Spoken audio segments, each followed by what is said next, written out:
أهلاً ومرحباً بكم في استكشاف جديد. اليوم رح نتعمق بقصيدة عبير الروح للشاعرة السورية فاتن علي حلاق. رح نعتمد على تحليل أدبي متخصص بيكشف لنا طبقاتها المختلفة. صحيح. الهدف هو إن نفهم سوا المعاني، العواطف والفنيات بهاي القصيدة المميزة المهداة لدمشق. واللي بتمزج بشكل لافت بين الوطني والروحاني والتاريخي. تماماً، هي مش مجرد وصف عادي لمدينة، لا، هي أعمق من هيك بكتير. هي علاقة وجدانية، علاقة خاصة جداً بين الشاعرة ودمشق. طيب خلينا نغوص أكتر بهالتفاصيل. أكيد. ومثل ما ذكرتي، هالعلاقة الوجدانية واضحة من البداية. أول سطر: سلام ما دعا لله خلقه.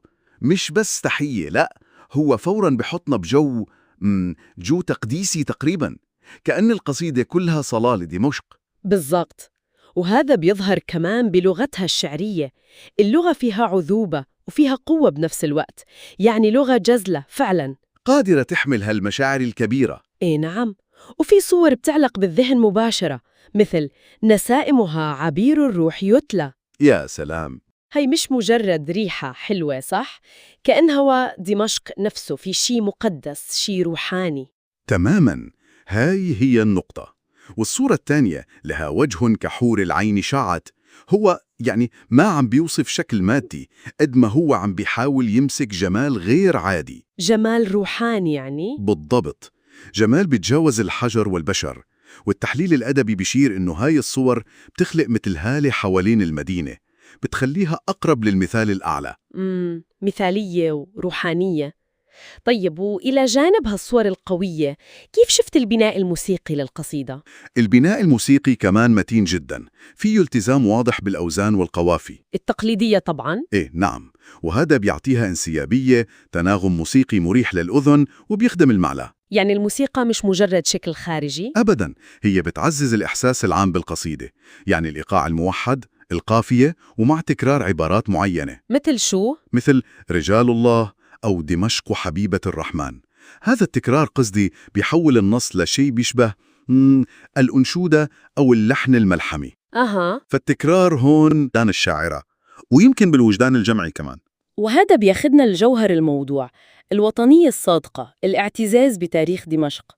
التحليل بيذكرها كرمز للصمود والمجد، بس الأجمل إنه القصيدة نفسها بلغتها وصورها كأنها هي فعل صمود بحد ذاتها. صحيح، كأنها امتداد لهالتاريخ، بتستخدم الكلمات كأنها حصن. حلو هالتعبير. ومنشوف كمان كيف بتمزج بين الروحاني والتاريخي، وحتى البعد الحامي للمدينة.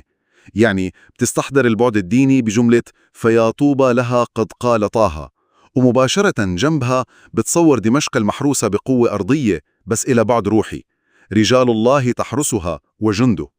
وهون بيجي سؤال لافت أشار إلى التحليل: هل هالربط بين السماوي والأرضي هو بس انعكاس لتاريخ دمشق الغني بالرموز الدينية، ولا هو بناء شعري مقصود لتقديس الانتماء للمدينة والدفاع عنها؟ سؤال مهم فعلاً، وهون النقطة اللي بتحول فيها القصيدة، بتصير مثيرة أكتر لما تنتقل من وصف الجمال الهادي لشي بيشبه نداء الواجب أو حزن ممزوج بقوة يمكن.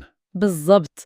عبارة فكيف نكفف الدمعات عنها، هاي بتنقلنا فجأة لواقع تاني يمكن مؤلم شوي، بتكشف عن قلق الشاعرة وحبها العميق اللي بيتجاوز التأمل. بصير هم، مسؤولية. تماماً.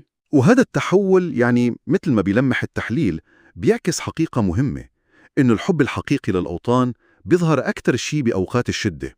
هو مش بس إعجاب بالماضي الحلو، لا، هو شعور بالمسؤولية، رغبة فطرية بالحماية والدفاع لما نحس بخطر أو ألم. صحيح، هالشي بيعطي القصيدة بعد إنساني وواقعي أكتر. وهيك بيبين إنه الهدف الأكبر للقصيدة يمكن بيتجه للمستقبل، بس الروح المعنوية. التحليل بيربط هالشي بسعي الشاعرة لإحياء المشاعر الوطنية وترسيخ الإيمان بالنصر كمان، الإيمان بأن النصر حق. الإيمان بأن النصر حق. وهالشي بيتوج بالخاتمة اللي فيها تفاؤل واضح. إيه، الخاتمة اللي بتقول دمشق حبيبة الرحمن لاحت بشائرها لنا خير وغدق. هاي النهاية حسب التحليل مش مجرد أمنية، هي أقرب لإعلان إيماني، تأكيد إنه الخير جاي رغم كل شيء. وكأن الأمل يقين مش مجرد احتمال. بالضبط، يقين جاي من مكانة دمشق الروحية والتاريخية. يعني برأيك هالتفاؤل هو نتيجة طبيعية لمسار القصيدة ككل؟ أعتقد هيك. القصيدة بتبني حالة حب وارتباط روحي عميق جدا، بتخلي هالأمل يبدو منطقي ضمن إطار إيمان الشاعرة. إذن خلاصة القول قصيدة عبير الروح هي أكثر بكتير من مجرد كلمات جميلة عن مدينة.